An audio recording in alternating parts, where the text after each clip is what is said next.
Hello there, everyone. No one's joined yet, but hopefully people will start getting the notification now. We'll see how this goes. Welcome to the first Monday match day. Match day Monday. Not sure yet which way to put that around. Um, Let me know what you think sounds better. Match day Monday or Monday match day. I think match day Monday sounds better, so I think I'm gonna stick with that. But let me know what you think. Also, this will be a Patreon exclusive. I just thought for the first episode, I ended up changing my mind. I thought first episode, we'll give it out to everyone. And then this is going to be a weekly thing. So every Monday, I'll be live talking about the past weekend's games, the games that are coming up in the next week. Yeah, just everything to do football, not just LFC. Try and obviously the majority of it will be LFC, but we will have a little chat about the other games this weekend. If you've joined, say hi in the chat. Let me know who's watching and if you can hear me. Okay. I know last time I went live, I ended up towards the end having some sound issues, so we'll see how it goes. But yeah, we'll get into the football stuff in a minute. But like I said, this for now, this episode, it is free to everyone. Um, Next week, we'll see how it goes. It might be free again, but it will eventually become an exclusive show for Patreon members. If you're a Patreon member, you join the supporters tier. And if you join the supporter tier, you will get access to this show and the live aspect of it. So you'll get to join in with the chat we have about football. You also, and this is the main thing, you get access to a monthly exclusive giveaway.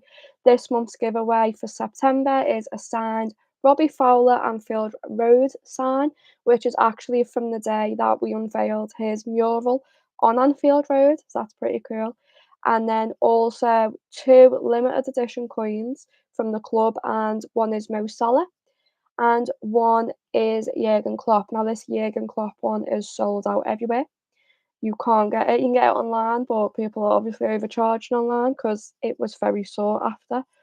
And then as well, I'm going to do a little mystery box mixed in with a bunch of other LFC goodies that I have ready to go. Hi everyone who's joining. So far we have Miriam. It's me, Everest. That says big up to you, Courtney.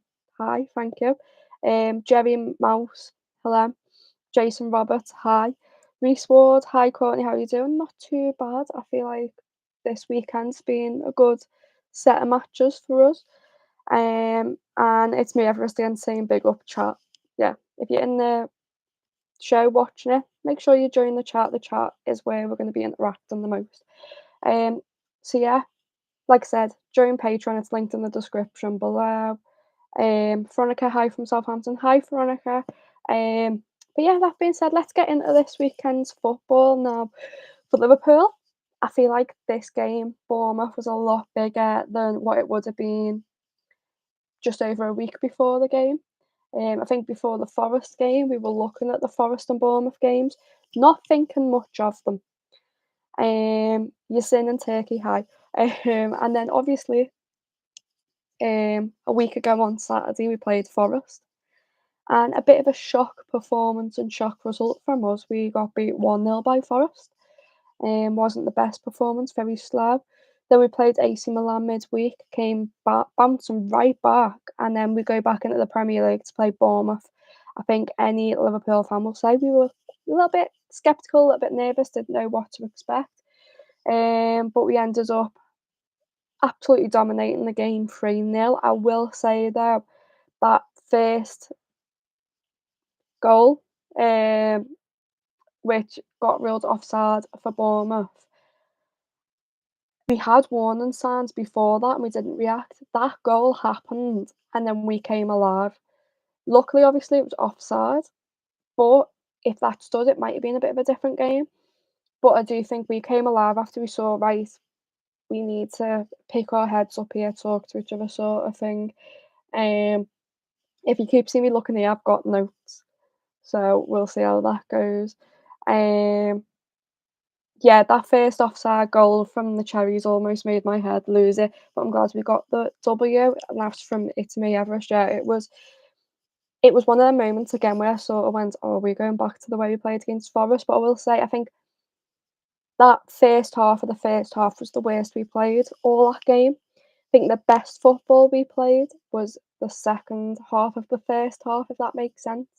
You've got Diaz scoring 2 goals within the space of 2 minutes.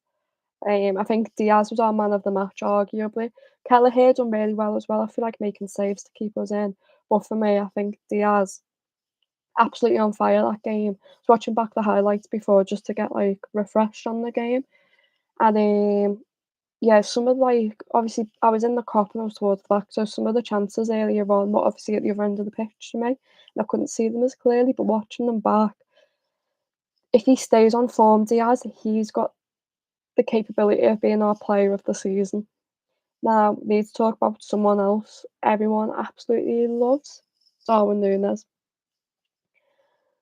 Núñez finally starts a game under slot, which I think we were all happy to see, and gets that well-deserved goal. I'm not gonna lie, I think a lot of us have felt bad for him recently, not sure where he's gonna fit under slot, but we then see him come on and we see like the Núñez of maybe the beginning of last season or when we first brought him in, sort of that style of Núñez, which was quite nice to see. Um, Chiesa made his debut. I'm still learning to say that name, so please let me know in the chat if you think it's correct. Yeah, but Chiesa makes his debut at Anfield, and when he comes on, I swear it was the first touch he took. He has a shot outside the box, and it wasn't that far off going in. Really impressed with him. He seems hopefully to be a promising player. But I feel like just the passion in them at the minute, that's fun to see. Seeing how happy he is to be at Anfield is another thing as well. But yeah, and he also after that first touch where he had the shot, he then has a shot later on and comes so close to scoring. I think the ball comes off the post and then Kepa actually gets a little hand to it. Um, Cigar says, any thoughts on player rotations? With us, I really am enjoying the player rotations. Absolutely loved Klopp. But one of my, I wouldn't say complaints, I'd say maybe a worry at times, was the fact Klopp was too loyal to players and would you could see certain players being tired and he wouldn't rotate them out. A big one for me was the year we were on for the quadruple. We played Tottenham towards the very back end of the season at Anfield, and we should have made a few changes to the squad because there was a few players who were tired. And he never would take them off or change them.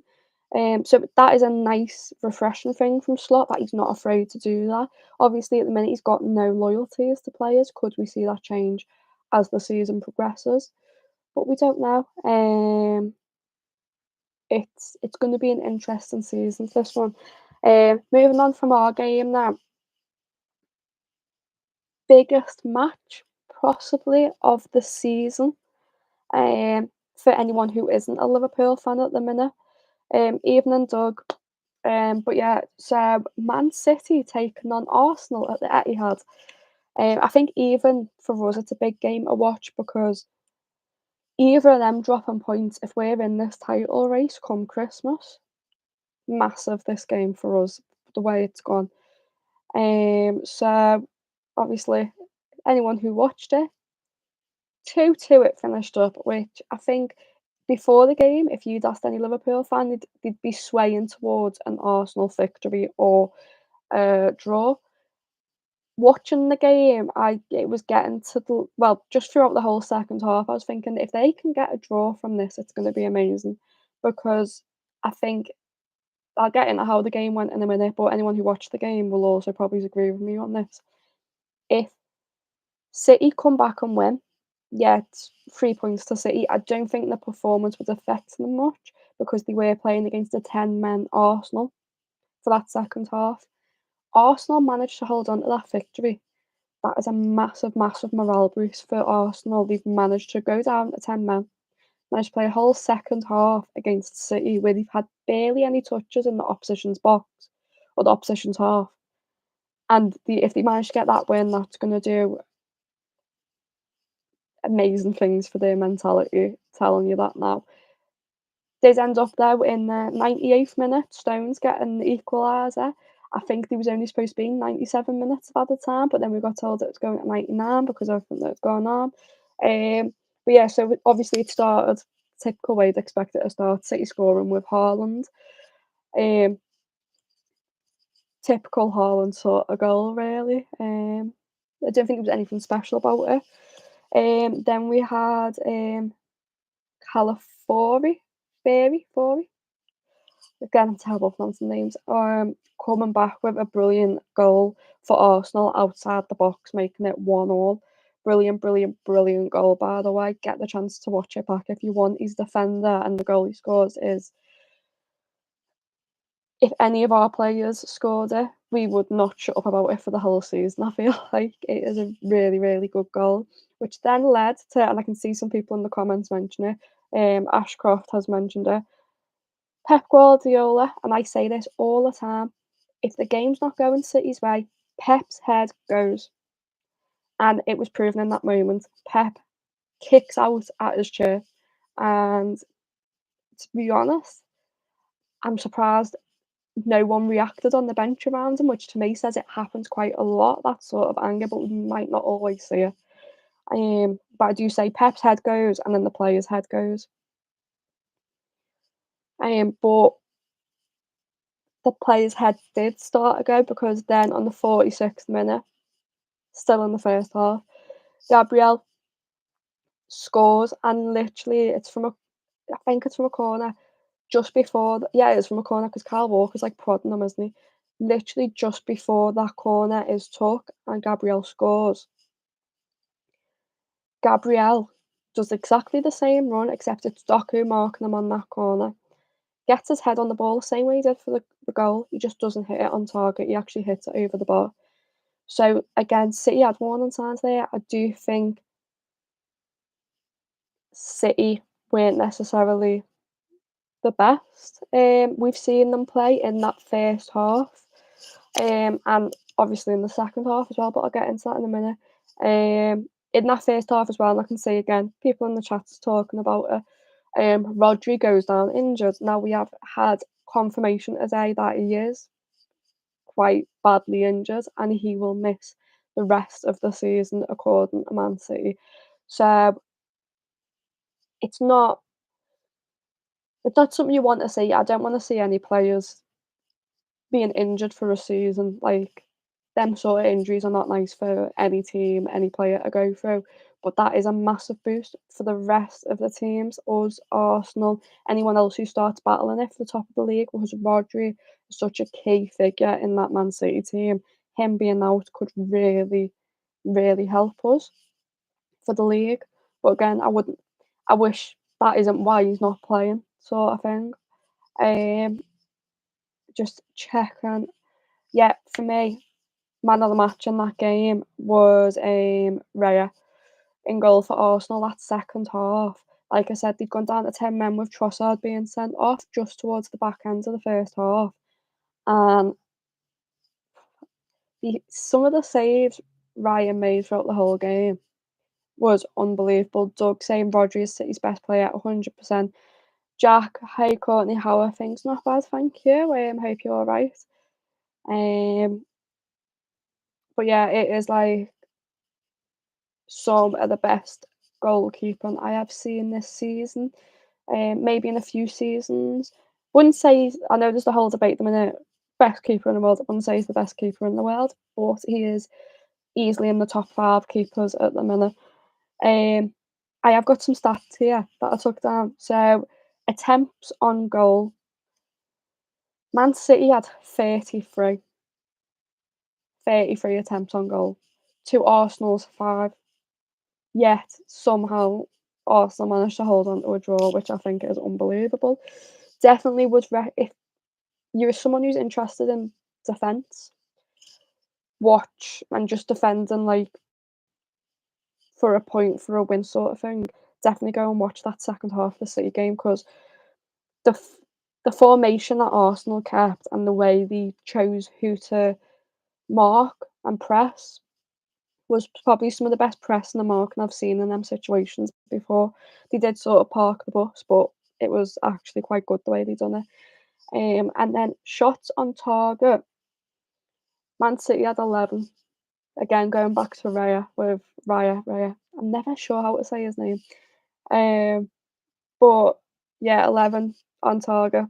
He only scored 2. Arsenal had 3 and scored 2. I don't know if that's much to say against Ederson, but yeah, it's pretty impressive that from Arsenal. In all honesty, did anybody else watch that City game or City Arsenal game yesterday? It was, I think it's for a neutral, one of the best games to be watching. I remember saying to my dad that we were watching it, and I went with 10 minutes to go. And if you're a fan of either of these teams, this is the longest 10 minutes of your life. So yeah, Saliba and Gabriel were amazing. Yeah, really, really good. To be honest, most of the Arsenal side was really good, and I'm not a massive Arteta fan, but I do think he made the right decisions with the substitutes. Um, Seemed to actually play the game quite well. Talking about game and player manager management earlier on, I feel like it was really good. Um, Doug Trossard deserved to be sent off. Should know better. Declan Rice got sent off for exactly the same thing. Yeah, I completely get that. The only thing for me is there is a really big inconsistency with players getting booked for time wasting like that, like kicking the ball away and stuff like that. There'll be times when we watch our games and you'll see a player, whether it's for us, whether it's for the opposition, blatantly kick the ball away and nothing happens. Um, I do think Arsenal though should be a lot wiser at the minute with what happened to Declan Rice. Um, if in all honesty, I think if it wasn't Trossard who'd fouled for the free kick and then kicked it, if it was someone else had fouled for the free kick and then Trossard kicks the ball then just like literally less than a second after whistle's blown, I don't think he gets booked in all honesty. I think it's the double whammy of you've just fouled someone and then you've kicked the ball away after the whistle. Um, Jack has said, I call it the second half of the City game was certainly a mad game, definitely.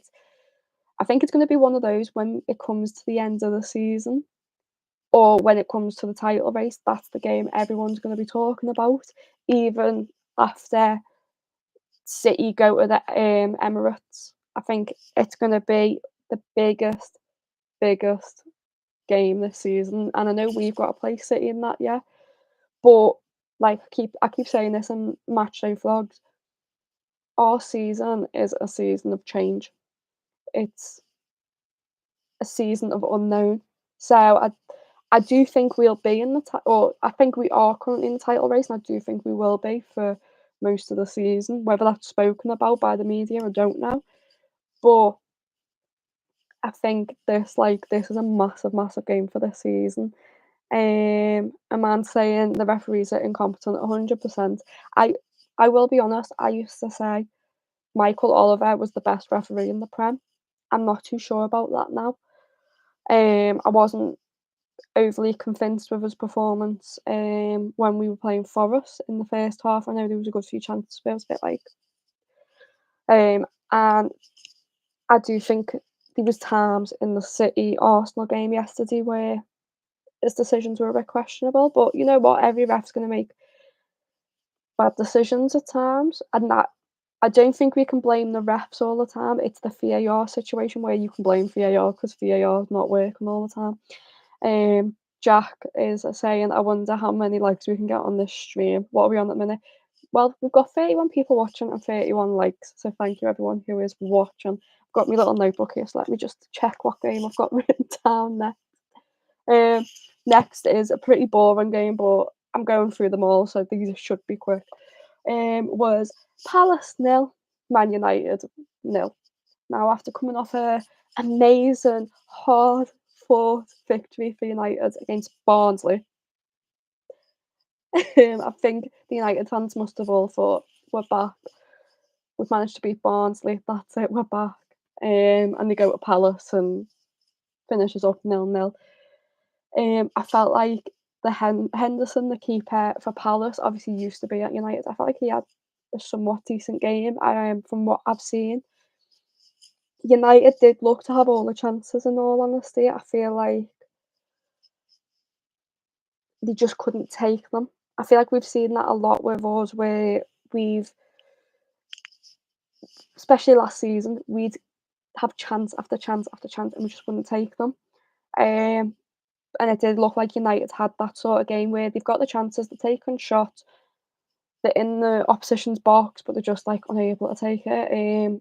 On the attempts for that, it was 9 at Palace, 15 at United, and shots on target were 4 at Palace, 6 to United, which sort of goes along with what I've just said there. Um, in all honesty, I think if you're a United fan, I know it's been worrying for the past however many years for them, ever since Fergie left, but it is getting more and more nerve-wracking for them, considering they were all really celebrating the Barnsley victory. I think in the past seasons they wouldn't have really been bothered about that, but with their current performances, it was a bit like a mood boost for them. Macaulay says, "Hey, Courtney, great video. Thank you." Doug saying, "How on earth did Martinez not get sent off?" Yes, saw that. Um, it was pretty. I think if he hadn't got the ball, it is a sending off because the way he's gone in with 2 feet. It was weird the way he done it though. He jumped at the ball and he was lucky to not get the play with his studs. I think if he lands on the play and not on the ball, it's a red card and possibly an extended ban from playing. Just with how reckless that challenge could have been.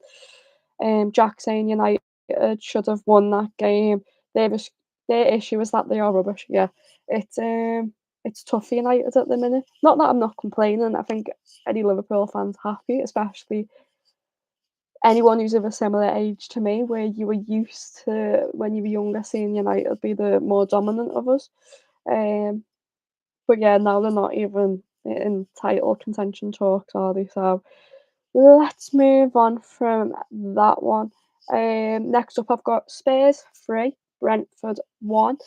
And again, same as last week, Brentford score within the first minute, this time 22 seconds into the game. They've done it again last weekend against Man City, um, which that must be brutal for Brentford fans. 2 weeks in a row, you've gone up dead early, and then basically started to throw the game away. Um, for Spurs, there was Solanke, Brennan Johnson, and Maddison who all scored. I do feel like, from what I've seen in the first half, early on, Brentford were quite like making quite a lot of mistakes, a few sloppy mistakes here and there, which has probably cost them the game. Because once Solanke scores not long after their goal, and then Brennan Johnson on the 28th minute as well, you're giving Tottenham obviously the lead, but you're also giving them the confidence, and you're away from home, Brentford, and the Spurs fans are just going to get behind the team even more, get louder, and it sort of puts a bit too much pressure on your players. It seemed quite chaotic from what I've seen as well, but I'd say, I'm just looking at my notes, Brentford seemed to be, from what I watched, unlucky not to get back into the game in the second half. They did have some chances, a bit like talking about the United game earlier on. They had the chances, but they couldn't take them any better than they did. It didn't go in their favour sort of way. So Reece saying Ten Hag at the wheel from the United game. Hey Michael, hey Brian, hey Mark. Um, Jack, the issue that Spurs may have is the lack of control in games. Definitely, I think, like I said, just saying there that Brentford were unlucky not to get back into the game in the second half. I think that is down to Tottenham's control of the game not being the greatest. There's been quite a few games this season where you watch Spurs and you go, this could go either way. Like when they played Everton and that, when they played Newcastle, was it? Um, so yeah, it's interesting. Vicario though in goal for Spurs. don't know if anyone saw this, but he came out the box and handled the ball, very clearly getting it away from one of the players for Brentford. Funny thing about that is that I don't think he got booked. Do you know who did get booked? A Brentford player and the Brentford manager, Frank. Talk about inconsistency with refereeing. Now, according to VAR, it wasn't a clear goal scoring opportunity, so they couldn't look at it. But in my opinion, it sort of was because the keeper's coming out the box and bringing the ball away from a Brentford player who's, if he goes past them because he's made the mistake of coming out that deep, he could score that very easily. They've got no keeper back there. As well, I think VAR in them instances where it's such a quick decision where you can very easily see it, they should just go to the ref within, say they've got like a minute limit, 60 seconds are on the clock, and in them 60 seconds, if they go to the ref in the ear, the keeper touched that ball outside the box, he's got the chance to change his decision, can unbook the Brentford player and manager, and can book the goalkeeper for what he's done. I think that's sort of the things that need to be looked into with VAR and to fix the inconsistency that's in the Premier League. I'll just go back to the comments out quickly. We've got Go Sixer saying hello from near Philly, Courtney. Hello. Michael asking, are you going on Wednesday night? Yes, and keep an eye out for that video because it's one of the best views I will ever have at Anfield. I am going to be on the front row of the lower Kenny. So if you're watching it, keep an eye out because if there's a throw in, I might end up on TV, which would be quite funny because I usually have my family go, "We've just seen you." But other than that, it should be a really good view, hopefully. Somewhere I've always wanted to sit for a competitive game, but never had the chance to. I've sat on the front row for friendlies before, but it's probably the closest you can get to the pitch without being on the pitch. So keep an eye out for that. Kai says hi, hello. I don't know if Jack's meant to have said a pun with this, but he said, quite frankly, Thomas Frank, Vicario should have been sent off. Yeah. Stay has said it's such a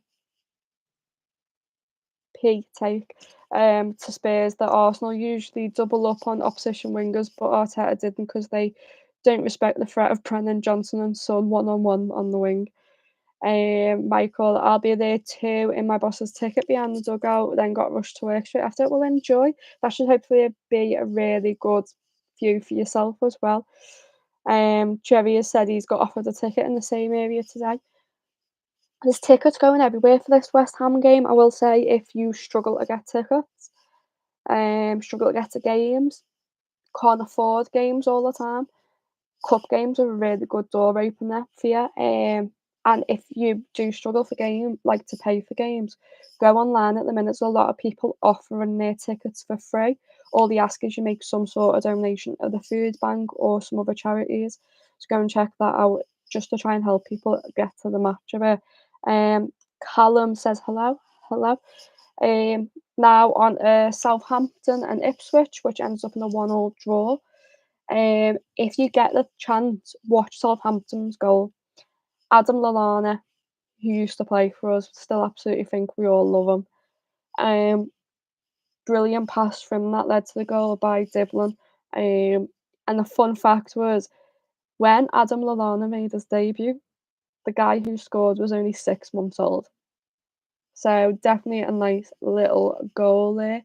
As for Ipswich, their goal by Morsey, outside the box, brilliant goal, but was also in the last minute of the game. So amazing for each side to get a point. Southampton will probably be a bit disappointed with the fact it was a literally last minute, almost last kick of the goal.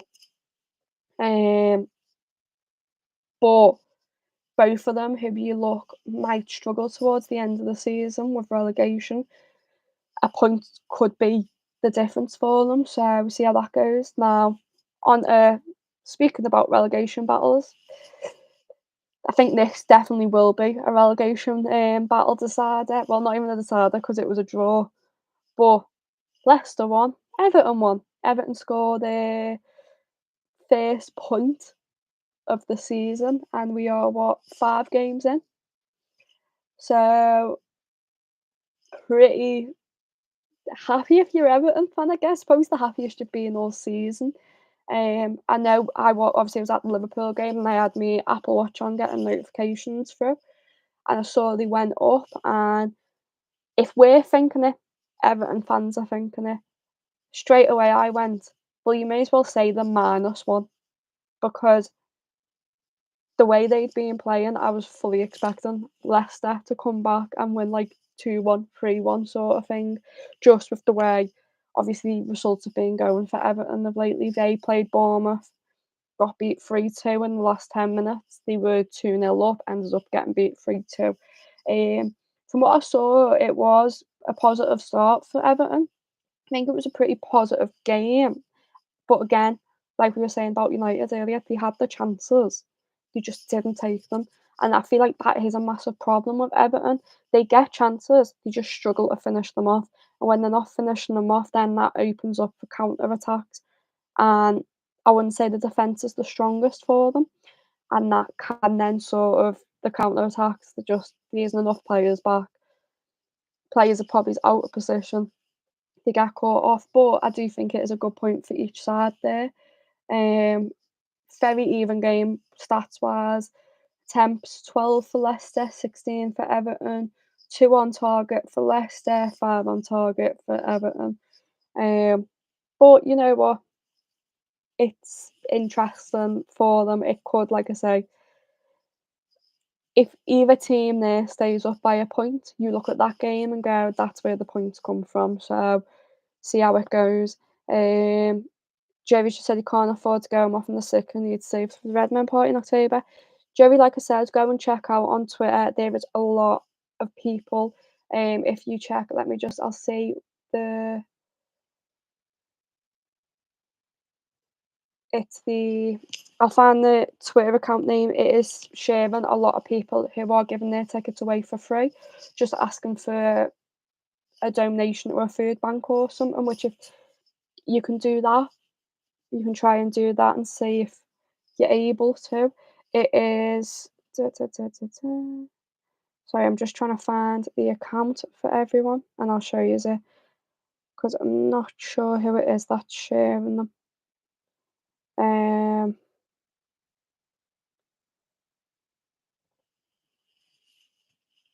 I've got a feeling it's already been deleted, so I can't find who it is. Um, but yeah, if you go on Twitter anyway, there's a lot of people who are willing to give their tickets away for free at the minute. So please go and check that out if you're struggling. Hopefully it can help people get the game who can't afford to go. Jack says Lallana's such a silky footballer. Shame about the injuries while he was with us. Yeah, I think there's loads of players you can look at and go, if they didn't have the injuries, the players they could have been for us. There's a few players that are with us currently that I'm worried that might happen to. I'm just hoping that none of them pick up very serious injuries this season. We'll see how it goes. Um, Callum says Rodri's out for the season. Can we beat City to the title? Is it possible? Even if they had Rodri, it's still possible. Um, I don't know whether it's going to make much difference. Stats say it will. But with City, you never really know, so we'll have to wait and see on that one. They could end up finding some kid who is some sort of secret superstar for them, and he takes over. We'll have to wait and see on that one. Jack says Everton being terrible is always funny. They've got new owners today, which could be interesting for them. Yeah, I saw my cousin shared that earlier. The statement from the club. I've not had the chance to read it properly. So could be good news for them, could be bad news. They've been happy about new owners coming in the past, and then seeing the way the club's been run and just being angry at the board again. So we'll have to wait and see how that goes. Ryan says, "Do you see Jaden Dan's flourishing this season?" It'll be interesting to see if he gets the chance to. Obviously, with cup competitions, we are massively used to Jurgen giving the kids a chance. Mainly because Pep Lijnders took control of them games. And obviously Pep had a really good connection with the youth squads. Will be interesting to see Slot's approach to them because I don't know with Slot whether he will look at keeping it with the first team but using more of the bench, if that makes sense. Um, I hope he does give kids the chance, but it's yet to be seen. I think with Slot the way he's going to approach cup games. Um, I think after Wednesday, once we get the idea, hopefully he might think of when it comes to FA Cup, starting the kids. But it would be really interesting to see how it goes. Like I said, none of us know so far. We don't know how he's going to approach Champions League, which is like next weekend at home because we've only had one game so far. None of us know how he's going to approach the cup competitions because we've had none so far with him, and we've not seen him in the Premier League before. So it's going to be really interesting. I feel like I think it'll take us up until Christmas, possibly, maybe even a bit longer to figure out Slot's tactics, like when it comes to player rotation. Um, but we'll have to wait and see on that one. I think if Jadon Sands does get the chance, he will flourish because we saw the start of it last season. Last season as well, he really that was his first step onto the big stage. In all honesty, so that was pretty cool to be able to see him step up to that. But also you could think, is it because he knew he was playing his first games that were that big, but also his first and possibly last games under Klopp? So we'll have to wait and see on that one. Callum has said to Jack Mashiri has 6% still, I think. 6% now is virtually nothing. He won't get to make any big decisions for Everton. If you look at us, we have like some minority holders. We have LeBron James. The only thing LeBron James does as a minority holder is release limited edition stuff with Nike for us, which is quite cool. But that is. Um, Philip says, "Big up Courtney, Chris, Dan's won't get a game. Um, maybe Carabao Cup. That's what we are on about here. We are saying cup games. We'll have to wait and see with Slot. Does he want to play the kids or does he want to keep it pretty much the usual squad, but just use the bench more? Like, say, Simica starts and maybe Kelleher because of his perform. Obviously, Kelleher has to start on Wednesday, probably, with Allison, but like Kelleher would usually come on in place of Ali. Connor Bradley maybe starting for Trent. Maybe see Curtis Jones, Harvey Elliott in midfield. And then the front three is going to be, I feel like, listening to what Slot said after our game at the weekend, our front three is going to be constantly changing. I don't think teams are going to know who they're playing against. Going back into this weekend's games, I'll try and get through these a little bit quicker.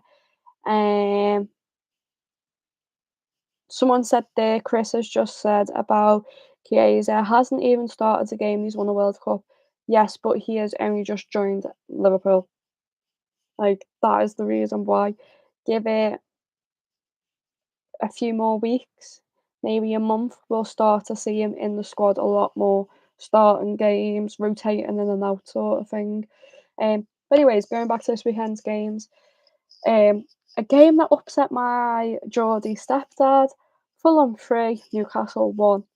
Now, I think this was probably is one of the shock results of the week, in all honesty. I think Newcastle have not played bad this season. I wouldn't say they've been the best. I wouldn't say they've been convincing a lot. I know they've gone down quite a few times and had to fall back for a point, a win, all that. But from what I have seen, it wasn't the best performance of Newcastle. Um, it's a tough one. I was at the game and there was a lad actually sat next to me who I was speaking to, and he said his dad supports Newcastle. I was like, "Oh, my stepdad does." So we were then both like updating each other on the Newcastle score. And obviously it was 1-0 and 2-0 and 2-1, 3-1 it ended up. But the second goal for Fulham, Smith Rowe on the 22nd minute, Pope makes pretty much a big mistake for a keeper, puts his hand out to save. Not a very strong shot at all from Smith Rowe. Um, but he just fumbles the save and the ball just like slowly rolls past him. You see him panic once he realises and you just get a touch to it, but like very weak, not full on hand save. It wasn't the best, and then another error for the third goal from Fulham, which was Nelson on the 92nd minute, and it was Bruno Guimaraes making the mistake. Passes the ball a bit short, if I remember correctly. But yeah, only positive for Newcastle from that game was Harvey Barnes scoring again. He's now scored 3 games in a row.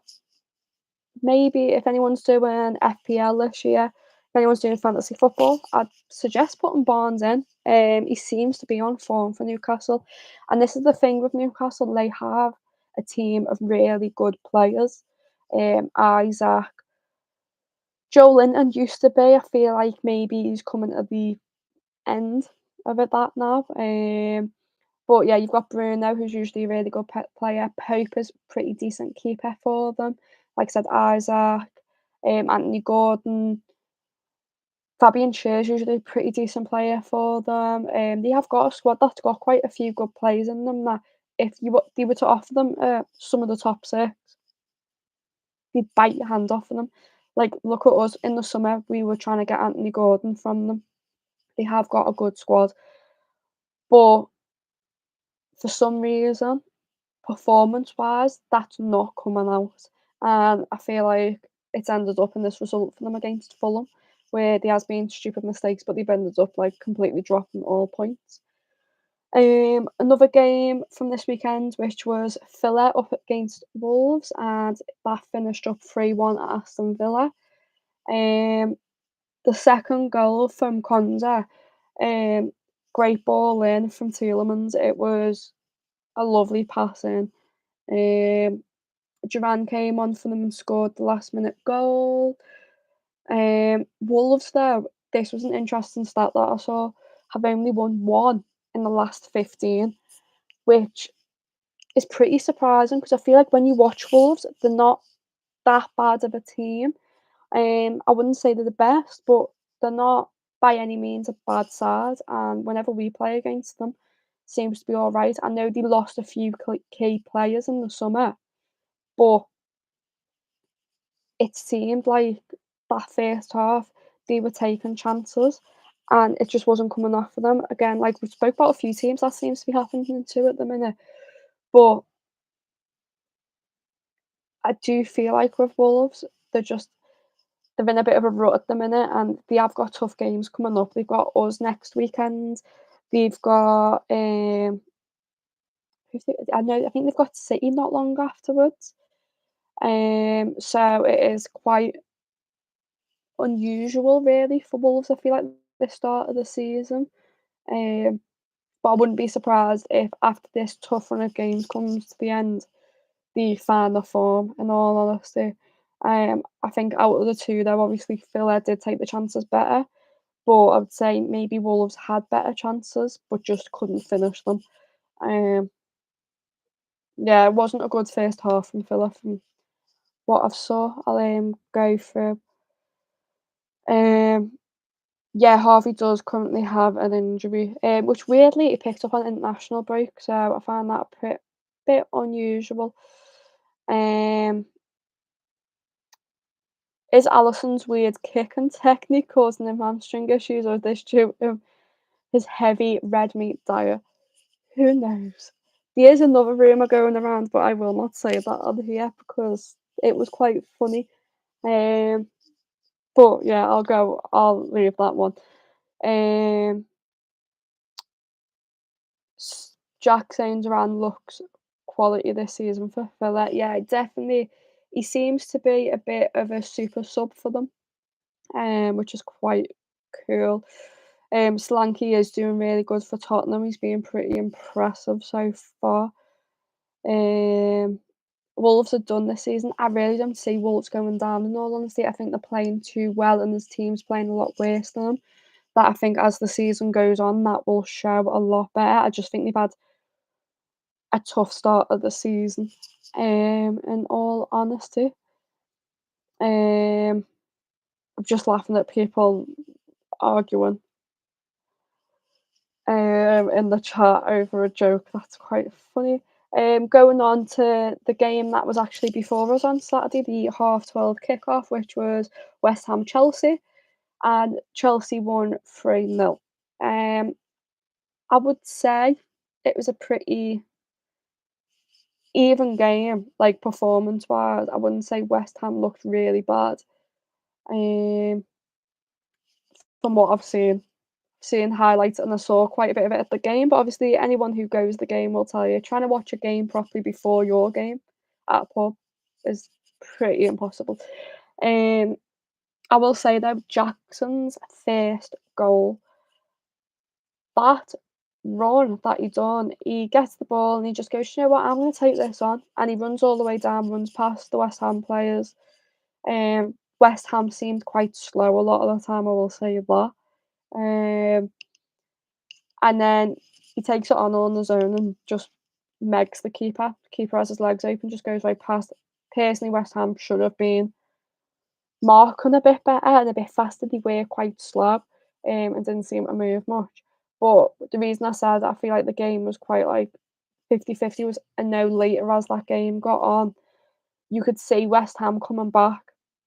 Obviously, they didn't end up scoring anything, but you could see them getting back into the game and potentially being able to pull off something. But the game got, and again, going back to refereeing, I'd say the game got quite physical and a little bit nasty at times. I know there was an incident with Cucurella where that was quite. We were like, I remember watching it in the pub and being like, why is not much going on here? Like, I feel like with West Ham at the minute, they're not sure what they're doing, and when they figure out what they're doing, it's too late. And I think in that instance, they figured it out too late. And Chelsea were already 3-0 up. So then Chelsea did have the chance to go a bit like, wouldn't say nasty, but play a little bit more dirtier maybe and sort of use that to their advantage. Let's check on the comments here. Um, Kev is saying Chiesa will start against West Ham.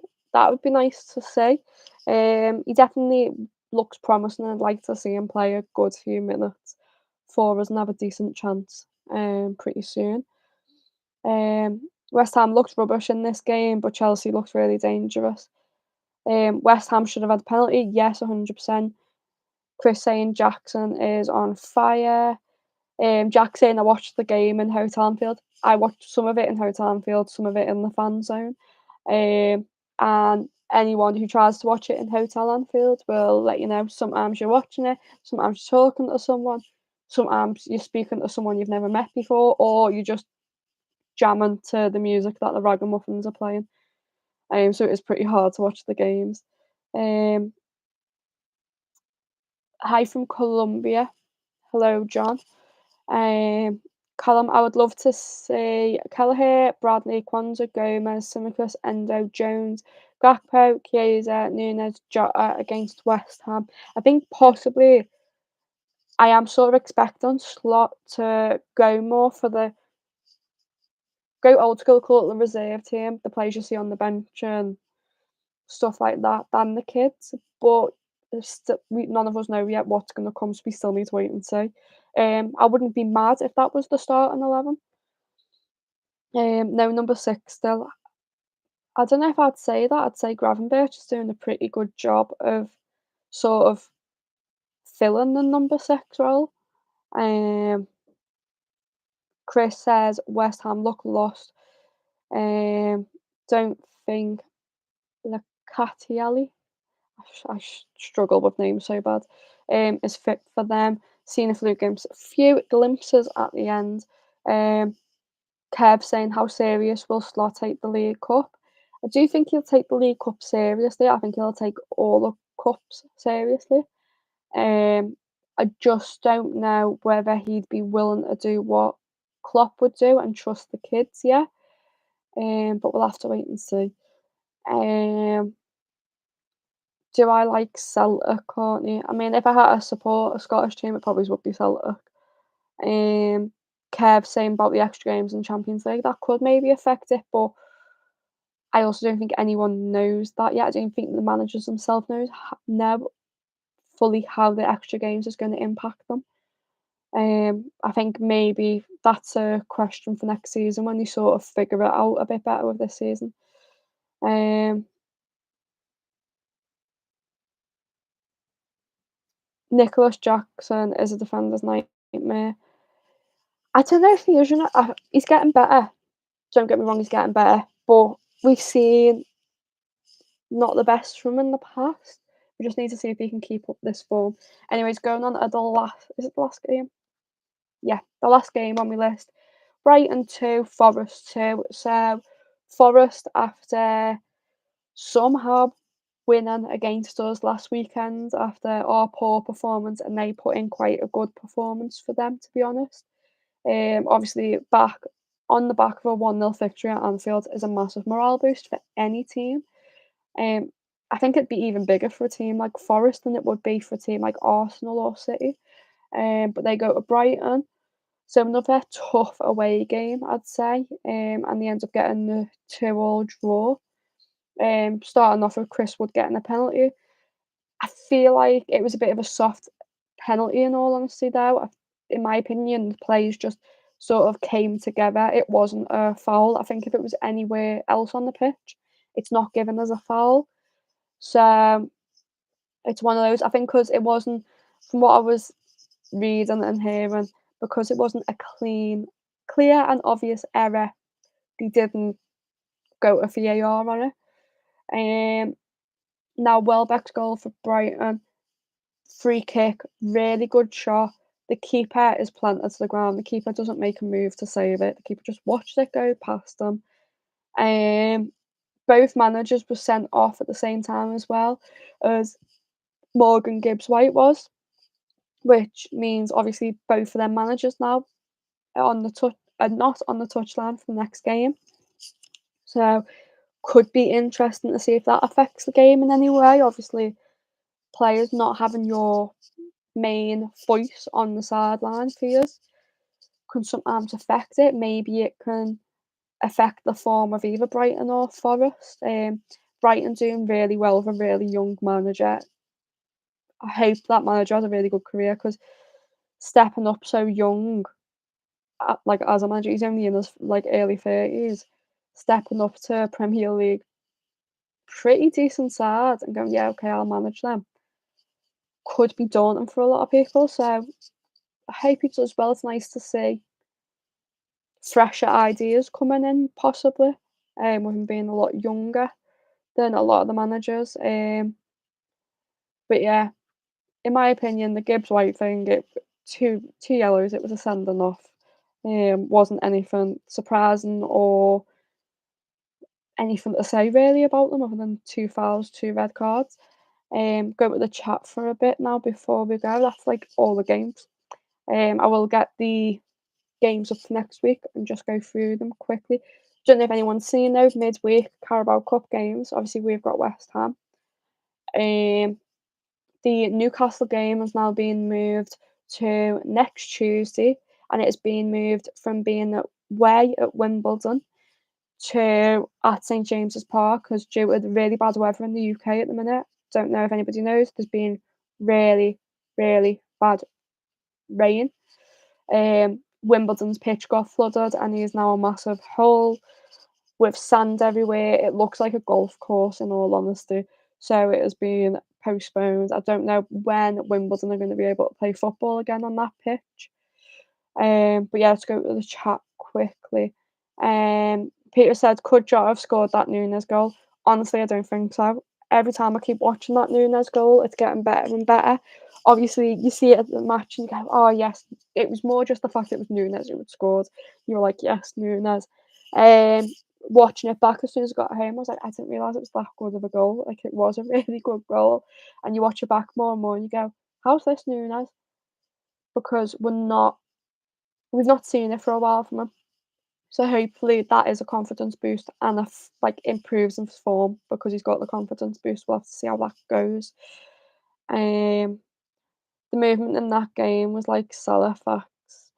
The Jack says Forest have surprised me this season. Same. I feel like, to be honest, the back half of last season, I feel like Forest were a better side than we'd seen of them. Yeah. Um, Newcastle on Boxing Day was a good game for them. I remember that one sticking out, being like, these could actually pull something off this season, and they stayed up on that. Final third podcast. Hey Courtney, do you think Liverpool can challenge for the title? Do you think Everton get relegated? And please, can I have a shout out at 659 subs? There's your shout out. I definitely think we challenge for the title. You just got to wait and see where we are at Christmas and where the other teams are at Christmas. And fortunately, unfortunately, depends what side of the fence you're on. I do think Everton get relegated this season. I think they've been lucky the past few seasons with some of the games, some of the results, in all honesty. But starting the season off so bad the way they've had 5 games, 1 point from it. It's not looking promising for them. And I don't think anyone can really see anything changing there anytime soon, which I don't think is going to help that situation. Doug says, what did you make of Morgan and Gibbs' white red card? I think it was pretty fair, in all honesty. Let me know what you think of it, Doug. Jack, the flood at Wimbledon was mad. Yeah, it's sad as well seeing a team in a league that will be struggling money wise quite a lot of the time. Like they haven't got the revenue that the Premier League and Championship clubs have. That is going to be tough for them fixing the pitch. And also within the time they can get the pitch fixed in, they've already lost the revenue from the match they would have had with Newcastle tomorrow night. So I do hope with the game being moved to St James's Park, I am hoping that Newcastle might turn around and sort of share the financial gains from that with them a bit. Just with it being so tough for them. Favour Courtney. Darwin scoring bangers against Bournemouth is becoming a thing, and then Jack straight away. Bournemouth must hate Nunes. Yeah, I I think Nunes will score bangers against most teams if we just give him the chance. I think you either need to start Nunes or bring him on very early on in the second half from have a decent impact. I don't think he's the sort he is like a super sub, but I don't think he's the sort of sub you bring on with 20, 15 minutes to go. He needs longer than that. Um, Lovely content, thank you. Toby saying hi, Courtney. Hi. Um, I thought it was a red because of the day he tackled Pedro. Yeah. Um, but yeah, there's the first match day Monday. Still not sure which way to call it. Let me know in the live chat and in the comments if you're watching this back. Do you prefer Monday match day or match day Monday? Let me know. But like I said, this show is going to be moving over onto a Patreon as an exclusive. So if you would like more of these shows, maybe in the future we'll have guests on. Maybe on Patreon, we will have Patreon members as guests. If anyone would like to join, we'll bring you on. Well, I say we. I'll bring you on in a like Zoom sort of setting, and we can talk about either our game or if anyone else wants to talk about any other games, we can come on and sort of have that. But yeah, Patreon less than £4 a month. I'm gonna say less than £5 a month. It's £4 a month. You get an exclusive monthly giveaway week. This month's item is a signed Robbie Fowler Anfield Road sign, two limited edition coins from LFC, one of Mo Salah, one of Jurgen Klopp, and a mystery box full of LFC goodies. So make sure you join the supporter tier for access to that, as well as this show when it moves over onto Patreon, which will either be next week or the week after. We'll see. Um, and yeah, like I said, Patreon members, when you join, you pay that £4. We'll start seeing some of yous come on here and have a chat. I just want to give people who don't do this the chance to have their voices heard as well. I think that would be cool. Or maybe we'll do like phone in sort of things because I know some people don't want to have their face on camera. We'll do like a phone in. But yeah, I need to do more research on how to do that though because I haven't done that before, but I know I can do it, so I'll find a way. But with that being said, I'll see you all on Wednesday for the Carabao Cup game against West Ham, where I'll be on the front row of the Lower Kenny. So make sure you check that out. One of the closest ways of being to the pitch without actually being on the pitch, in my opinion. Um, yeah, go check out Patreon. And with that being said, I'll see you all on Wednesday. Bye.